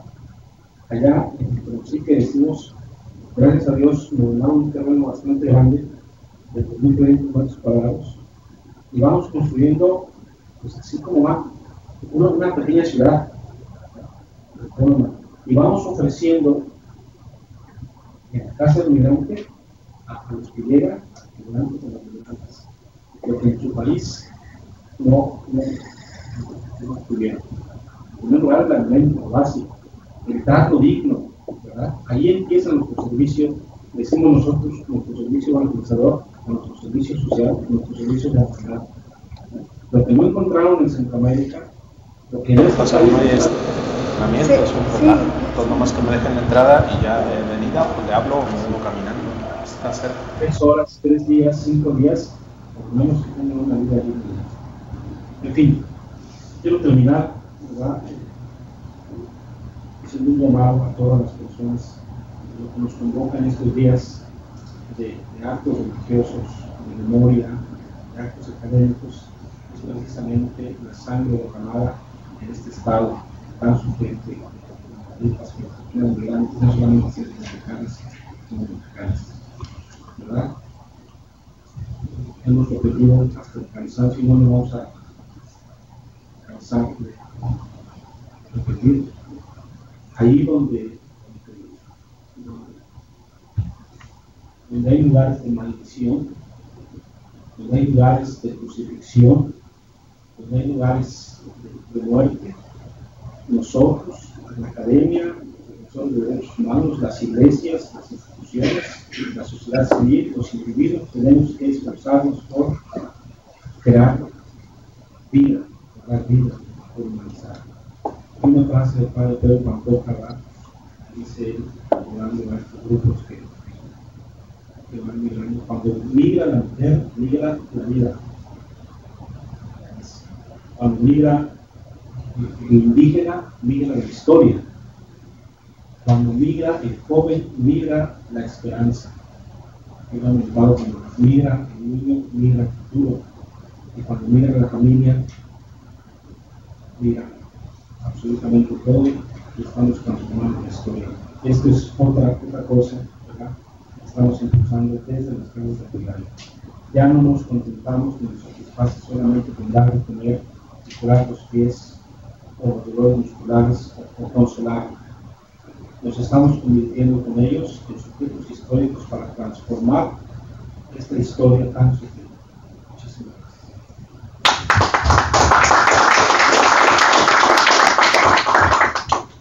Muchas gracias a Tomás. Yo creo que ha sido muy bien enriquecedores los comentarios tanto el padre Rodríguez como la Tomás. Entonces vamos a abrir una sesión de preguntas a manera de comentarios, pláticas con los ponentes. Les agradecería por favor nada más la concreción para que tengan por probabilidad de sean más los comentarios recibidos. Entonces, si tienen alguna pregunta en especial, algunos ponentes o los padres, por favor de decirlo. Entonces, preguntas. Sí, es para Socorro. Me ha sorprendido ver que, a pesar que Tamaulipas es el punto por donde más migrantes cruzan, es también de los estados donde menos crímenes había contra los migrantes. Y eso pues me sorprende teniendo en cuenta, pues como ha señalado Oscar también, que hubo pues los casos estos de San Fernando. Entonces no sé si, ¿por qué se debe eso? Que en Tamaulipas aparecen los datos que tienes, que es de los pocos con crímenes contra los migrantes. Y luego para Liz, a ver si podría desarrollar un poco más la idea esta de la migración de mujeres como como forma de huir del patriarcado, como forma para liberarse, como causa de la migración, la causa de la migración que sea esto, huir, liberarse del patriarcado. ¿Alguna otra pregunta para hacer? Bueno, tocante a la migración de los menores, es conocido que en Tamaulipas, por estadística recientemente, los menores detenidos dedicados por factos considerados como criminales a nivel federal han sido muchachitos menores de 16 años dedicados al narcotráfico, a la trata de blancas, etc. Pero para el Estado de Tamaulipas, la Procuración de la Justicia, esto no existe, porque si no hubiera programas de prevención de delito, de prevención de la delincuencia. Esto que comentabas tú, Manuel Cañón, fue más que nada por la presión de grupos centroamericanos para el enfoque de los derechos humanos violados en San Fernando, pero no hay una voluntad política local para aprender a los grupos que tratan a los niños para usarlos a pasar gente del otro lado, distribuir droga localmente, etcétera, porque para el Estado de Tamaulipas eso no existía. Digamos, en un estado de simulación, todavía vivimos en un estado de simulación, y me da pena porque la autoridad local apenas está haciendo esfuerzos para reconocer la criminalidad en el estado y en la localidad, porque son realmente incompetentes. Mi pregunta civil concretamente sería, ¿qué están haciendo los académicos para llevar una propuesta ante la autoridad competente para que reconozcan que han sido inútiles sus actuaciones para detener este uso criminal de los niños y los jóvenes en Tamaulipas? Gracias.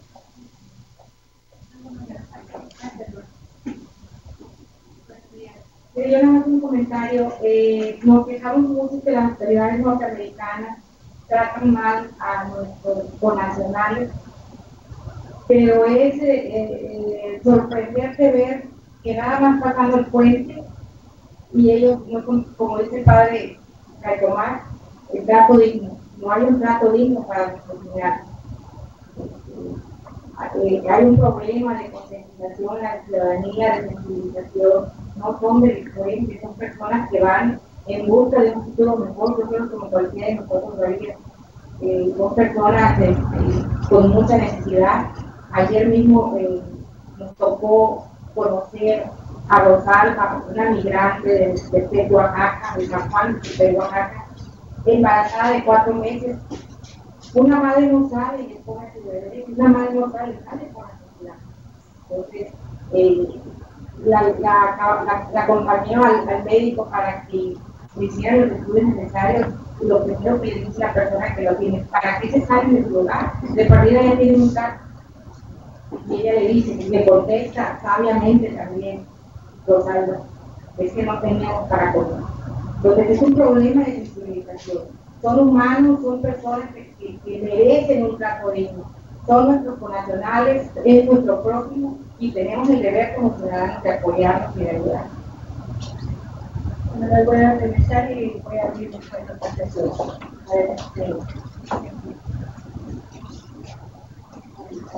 Un par de comentarios. Respecto a la pregunta que hace Javier, yo creo que está en la diversidad de fuentes utilizadas, ¿no?, para la presentación.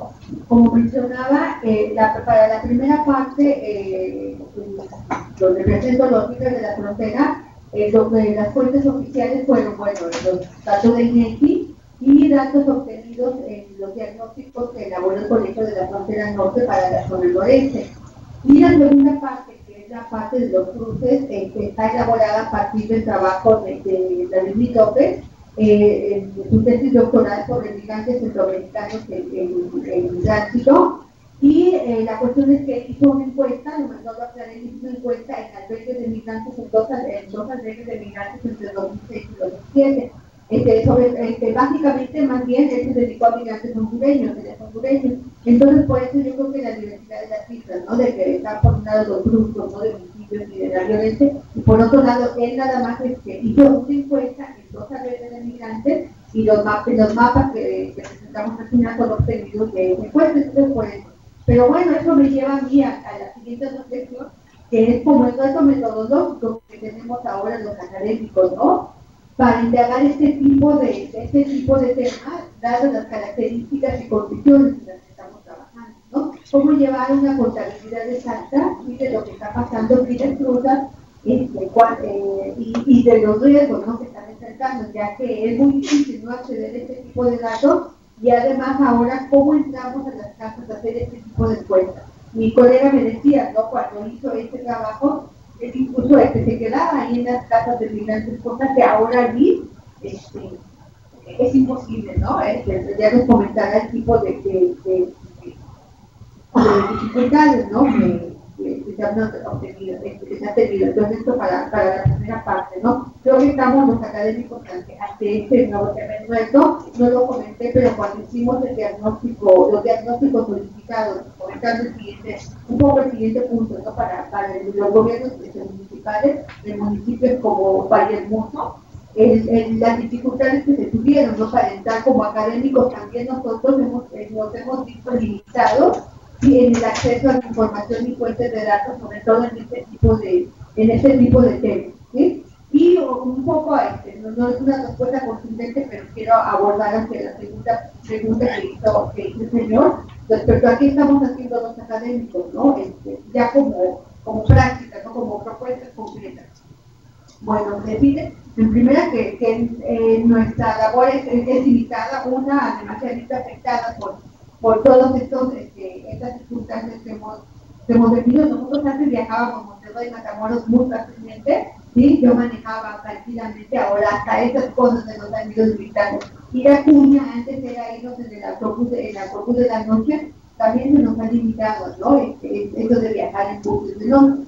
Pero los gobiernos municipales han solicitado algunos tipos de trabajo para implementación de políticas locales, y en especial, en un caso en particular, por ejemplo, a mí me tocó coordinar un plan de prevención de violencia y delincuencia para el municipio de Acuña, que se entregó a principios de este año, para lo cual hicimos, tratamos de que el plan fuera dedicado a la realidad de Acuña, a las circunstancias particulares, que tuviera como ejes transversales de equidad de género, la transparencia en la información y la participación e involucramiento de todos los ciudadanos.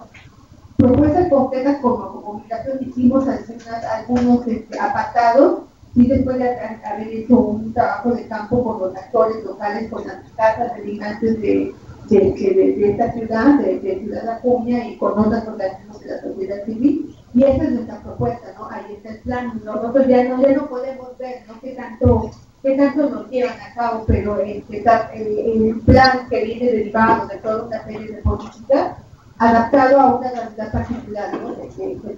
Del lado del COLE, de las acciones que hemos tenido aquí muy concretas, ¿no?, para propuestas de políticas públicas locales. Me la pusiste muy difícil, Javier. Elaborar en relación a la relación y la migración como movilidad de las mujeres, tiene como causalidad de huir del patriarcado. Pues yo diría que sí se está huyendo de una forma específica del patriarcado, pero considerando que es un sistema predominante en cualquier lugar del planeta, es huir de una forma específica, ¿no?, de una serie de condiciones de vida y una serie de relaciones sociales en las que obviamente por su condición de género y su situación de pobreza están buscando abandonarlas y buscar mejores opciones. Yo creo que es todo un tema. Y bueno, yo lo dejaría más bien para darnos a la tarea de pensar. Bueno, retomando este cuestionamiento sobre los menores delictivas, pues sí es de todo conocido, ¿no? Se han inmiscuido algunos, no hay cifras concretas, pero sí se ha visitado mucho eso, ¿no? En el caso de los que yo he entrevistado, obviamente nadie lo va a decir, ¿no? Pero sí era evidente dos tipos de situaciones que yo experimenté. Por un lado, de repente llegaban los tíos de algunos menores, y los tíos resultaban que eran casi de la misma edad que el chico que estaba recluido, ¿no? Pero como eran los tíos, llegaban en una camioneta.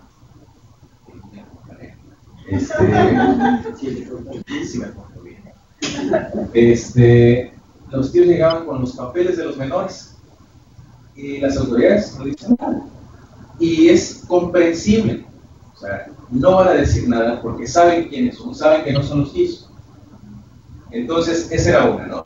Y otra, en algunas ocasiones me tocó que había menores que estaban en el centro, pero de entrada, las personas que atienden ahí me decían, están estos chicos, pero fueron detenidos usando otro tipo de cosas. Entonces, sí, ¿qué se hace? ¿Quién se atreve? Pues también son menores, ¿no? Pero bueno, como ya se mencionaba, ¿no? O sea, a nivel de la academia al menos se está evidenciando, o sea, se está poniendo ese granito de arena, ¿no? De ahí a que nosotros podamos ser tomadores de decisiones, hay otro paso. Yo soy la moderadora, quiero apuntar algo porque también trabajo a migrantes.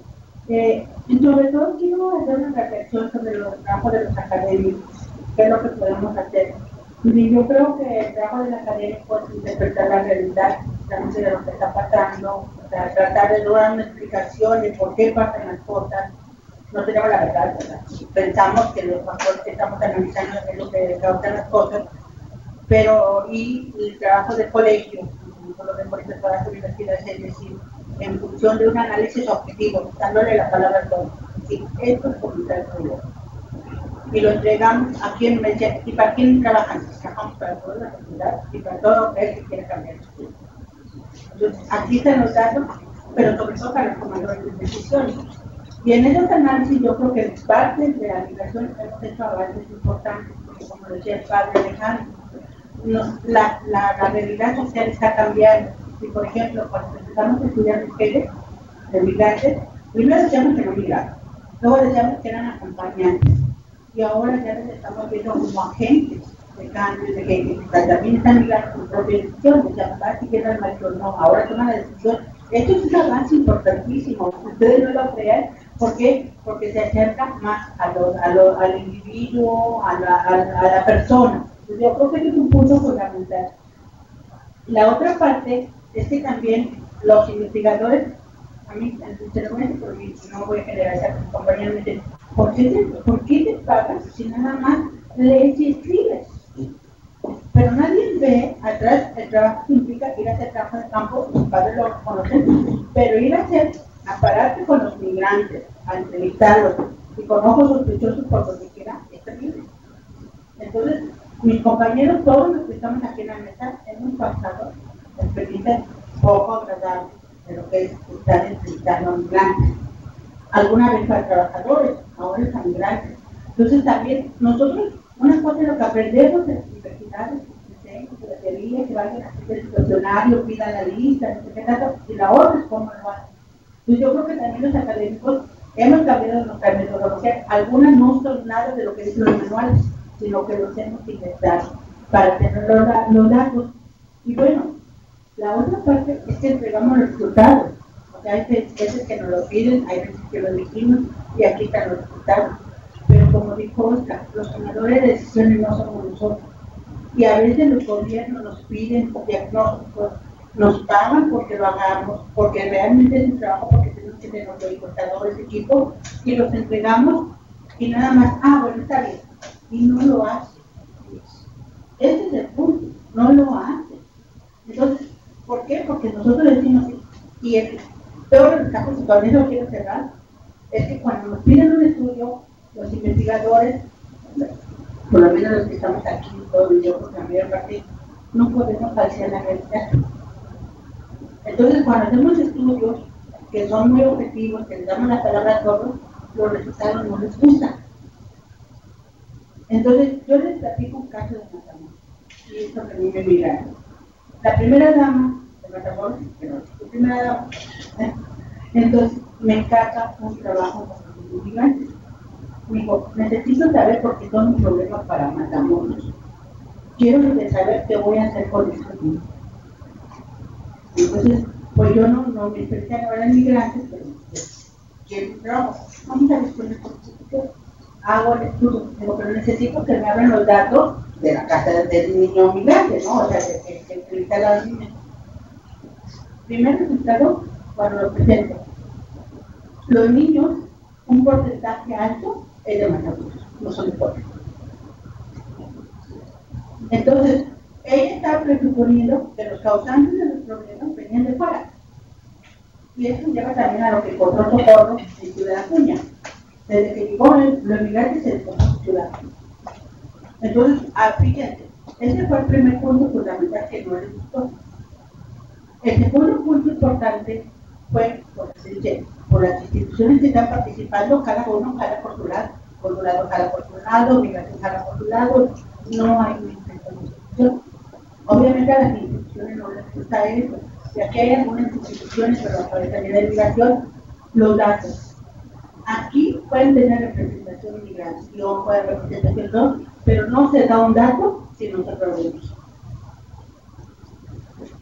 Y finalmente, cuando uno le dice, pues es que el problema de la inmigración no es lo que te pasa el niño acá, sino el problema de la migración es que tú le tienes que dedicar presupuesto, pero te tienes que coordinar con el otro, con el estado de origen y todo, y darle seguimiento a los niños que están constantemente cruzando, regresando, delinquiendo, todo.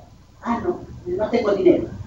Entonces, o sea, este es un problema complejo, entonces la investigación aporta con los datos de la casa de los migrantes, todo, puede dar unas soluciones, unas propuestas, pero la otra parte no corresponde a otros actores. Hasta ahí nada más, creo que sí son importantes estas reflexiones sobre todo. Entonces, voy a abrir una última sesión de preguntas para cerrar el evento. Entonces, tengo preguntas por ahí.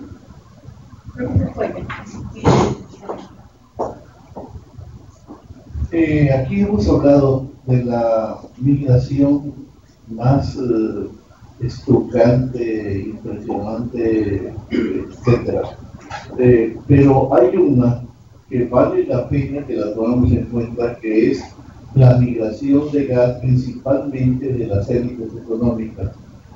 Resulta que la mayor parte de los presidentes municipales que hemos tenido han nacido en Estados Unidos, se han educado allá y viven allá. Los diputados igualmente.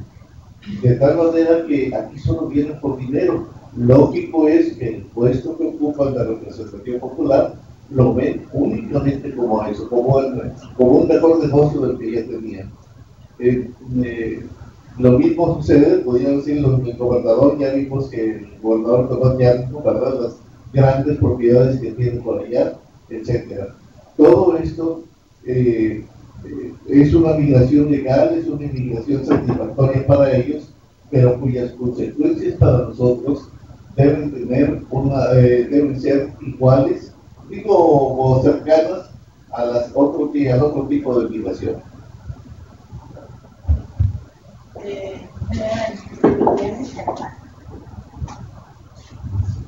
Yo quiero felicitar a Sevilla porque tiene muchos años de trabajo aquí en esta frontera y porque ha hecho esfuerzos de este tipo, de convocar gente pensante, investigador, etc. Pero ahora me sorprende más que ver los liderazgos en el campo de las personas comprometidas en auxiliar a este gran drama que tenemos, que son nuestros inmigrantes, y con los cuales anímicamente he tenido más de 15 años de trabajo con ellos, porque fui diputado federal y estuve en la Comisión Fronteriza viendo las circunstancias que hay. Como creo en la libertad, creo en el derecho de la migración. Es un derecho. Y creo que lo artificial de las fronteras impide el desarrollo humano y el desarrollo económico, porque la movilización humana responde a requerimientos económicos y al crecimiento necesariamente cuando se asignan los recursos. Cuando hace falta los recursos, como el viento, se mueve hacia donde hay menor presión y se va a mover para allá. La migración no se puede tener por medios legales, por medios represivos, ni por ningún otro medio, y va a generar lateralmente muchas otras circunstancias por ese momento. Y estoy señalando esto de libertad para contestarle al profesor. Yo creo que la gente tiene derecho de ir de un lado a la frontera y de otro. Y tiene derecho de trabajar de un lado y de otro. En Europa se ha vivido esa eliminación de fronteras. Claro que el nacionalismo, la forma de pensar nuestras hace pensar que debemos ser una unidad casi cerrada, pero tenemos el derecho de hacer con nuestra vida lo que queramos. Y tal es así que, siendo diputado federal, promovimos una ley que era la de nacionalidades, de tal manera que si un mexicano podía tener más de una nacionalidad, la tuviera. Entonces, dentro del régimen jurídico mexicano, tenemos esa viabilidad, y yo no criticaría a nadie que si quiere trabajar allá o acá. Y quiero responder eso porque ya es un avance en la forma de pensar en México en ese sentido. Pero quiero señalar otra cosa, si me permite, que es el gobierno federal, más que el gobierno central. Esto es un asunto federal. Y resulta que la Secretaría de Gobernación, quien es la que debe vigilar, hay una subsecretaría de migración, la cual está ocupada por una tamaulipeca, que es Paloma Leves Ricardo. ¿Quién le dice en Tampico? Hermana de otro señor que anda ya con ustedes allá por Chiapas. Yo la fui a ver personalmente. Estoy en su oficina. La señora no tiene tiempo, no hace presionarme, está desapegada, se encierra, le da miedo. Y cuando fue secretario general de gobierno, me amenazó que yo no podía hablar, ni podía decidir, no podía participar. Y le pregunté por qué, y me decía eso. Me dijo, porque el gobernador quiere. Dije, pues yo quiero seguir hablando, pero ¿y cuál es tu circunstancia? Lo estoy denunciando públicamente. ¿Qué harás para detenerme? Le dije, nada más hay una forma que me detengas, para y es matarme. Quiero saber si lo quieres hacer. Se puso a mirar. Lo digo públicamente porque eso no es creíble. Y esa es la subsecretaria que tenemos, esencial, que no sabe, que no quiere hablar. Y la seguiré denunciando permanentemente, como alguien que no está haciendo su trabajo. Y ahora, si demuestra que está haciendo su trabajo, yo le invitaría a que venga a esta ciudad a este tipo de eventos y que se haga una reunión nacional para discutir estos asuntos, que no quede en la academia, que no quede en el pizarrón, que no quede en este trabajo tan enorme que hacen los sacerdotes y muchas otras organizaciones, sino que den la cara a los que tienen que dar, que es el gobierno federal. Y ella es la cabeza de la migración. Que convoque, que venga aquí a su estado a explicarnos y a decir qué planes, qué opciones, qué circunstancias se pueden resolver. Y ahí tenemos a una Paloma Guillén, amiga de Peña Nieto, que Peña Nieto es mi amigo, pero que yo no quiero a Paloma. Mientras no dé la cara, que no resuelve nada. Muchas gracias. Bueno, realmente,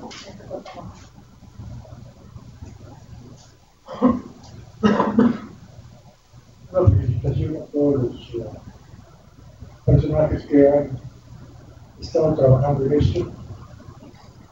Es uno de los muchos problemas que desafortunadamente tenemos. Yo nada más quisiera proponer, decirles a ustedes, que su trabajo no quede en el aire o en el pizarrón del diputado,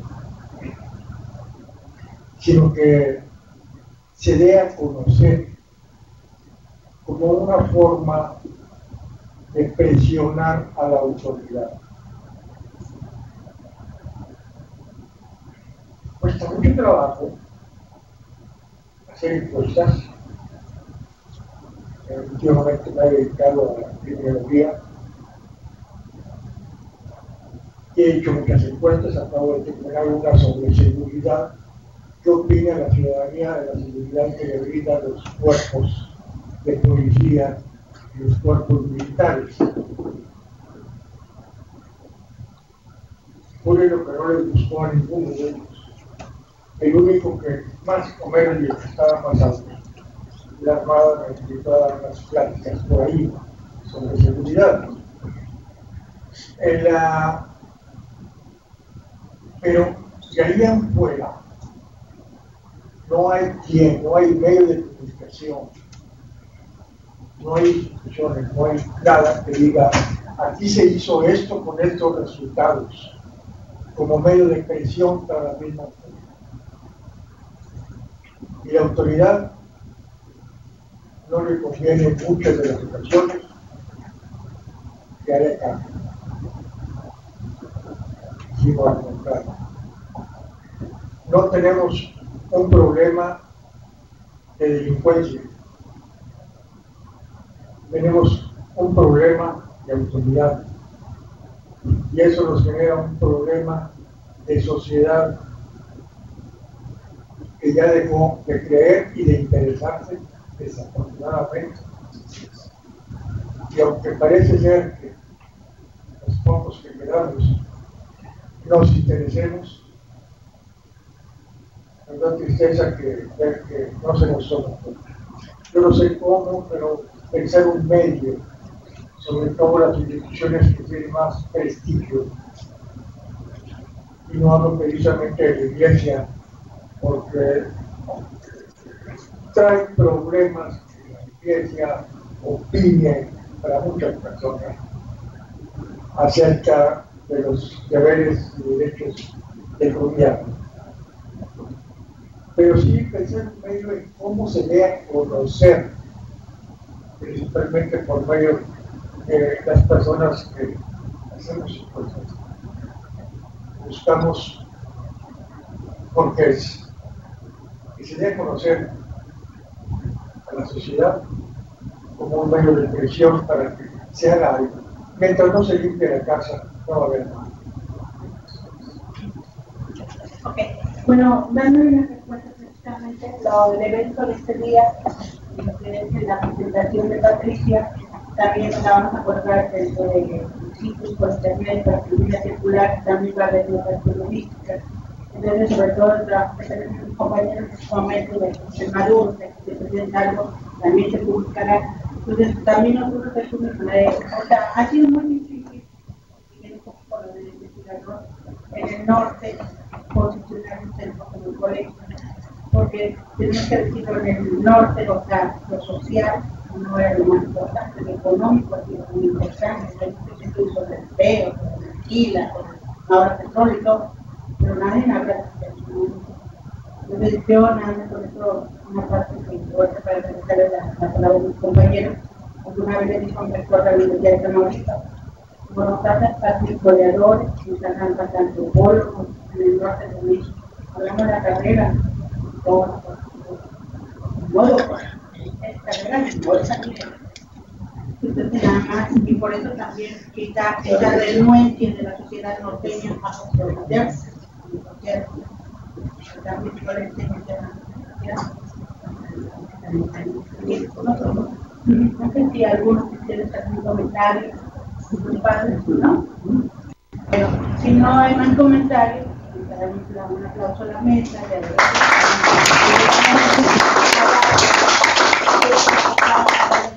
Reconocimiento, participación aquí, como llaman a mis compañeros.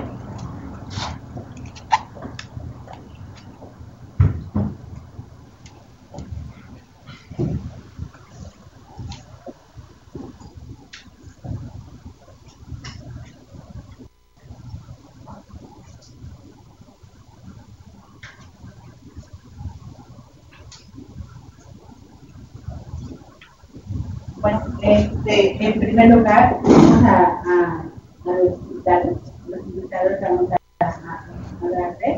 En primer lugar, le damos un reconocimiento al padre Alejandro Solanines por habernos acompañado.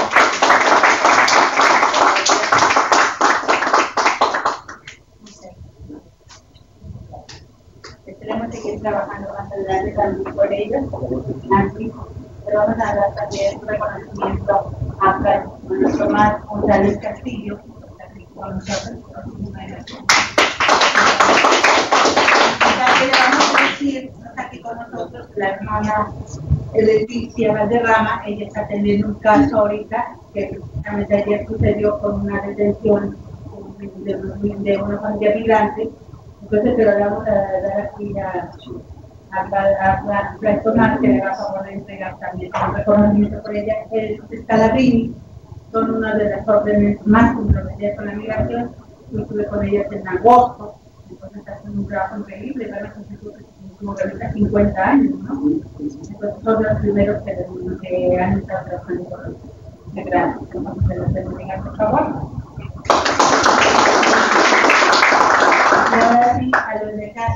y sobre todo, bueno, pues tan cercanas, en Monterrey. También agradecimiento a Socorro de haber venido esta mañana y también comprometerla, pero venga a hablar de los resultados. Bueno, muchísimas gracias.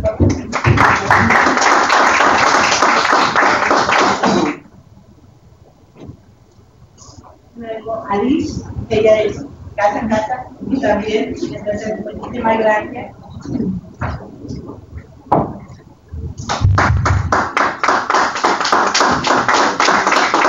A nuestro compañero, el doctor Oscar Hernández, también por el por los. Bueno, muchísimas gracias. Con este evento cerramos dos días que han sido, ¿cómo se llama? Muy de alto trabajo. También esperemos que se justifique en acciones y podamos, ¿cómo se llama? Posicionar de las personas que seguimos trabajando, investigadores en lo que sabemos hacer, los padres de cada uno de los centros. En un momento también ¿no? Toca como que las escuchar. Pues muchísimas gracias por acompañarnos y bueno, gracias a cada uno de los compañeros.